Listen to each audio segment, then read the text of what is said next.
Welcome to RR food box channel. ఈరోజు మన food box ఛానల్లో చిక్కుడుకాయ బీన్స్ కర్రీ చేసుకుందామండి. దీనికోసం ముందుగా చిక్కుడుకాయను బీన్స్ని తీసుకొని ఫ్రెష్గా కడిగి చిన్న ముక్కలుగా కట్ చేసుకొని స్టీమ్ పైన బాయిల్ చేసుకోవాలండి. వాటర్తో కాదండి, వాటర్లో బాయిల్ చేస్తేనే కర్రీ టేస్ట్ రాదండి.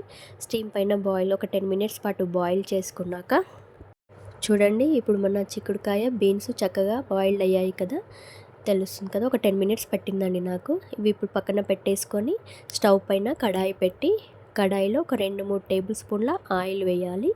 ఆయిల్ కాస్త హీట్ అయ్యాక ఒక స్పూన్ ఆవాలు, ఒక స్పూన్ జీలకర్ర వేసి ఇవి కొంచెం చిటపటనంత వరకు కలపాలండి.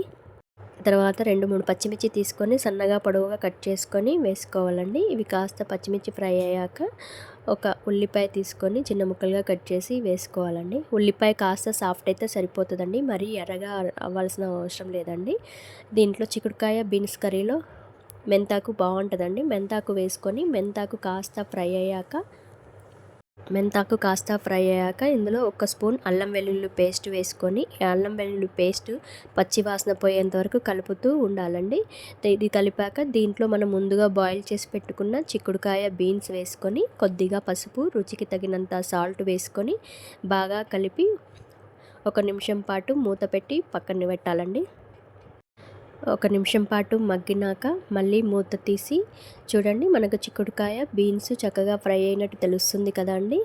మీకు ఇప్పుడు ఇందులో మనం ముందుగా తురిమి పెట్టుకున్న కొబ్బరి వేసుకోవాలండి. ఈ కర్రీకి టేస్ట్ మొత్తం కొబ్బరితోనే వస్తుందండి.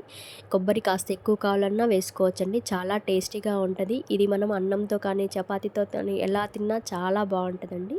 ఇది కొబ్బరి వేసాక ఒక రెమ్మ కరివేపాకు వేసుకొని మరి 1 నిమిషం పాటు మూత పెట్టి మగ్గనివ్వాలండి.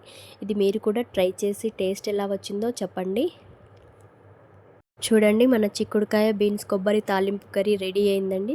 దీన్ని డిష్ అవుట్ చేసుకొని వేడి వేడి అన్నం సాంబార్ వేసుకొని పక్కన సైడ్ డిష్లా తింటే చాలా టేస్ట్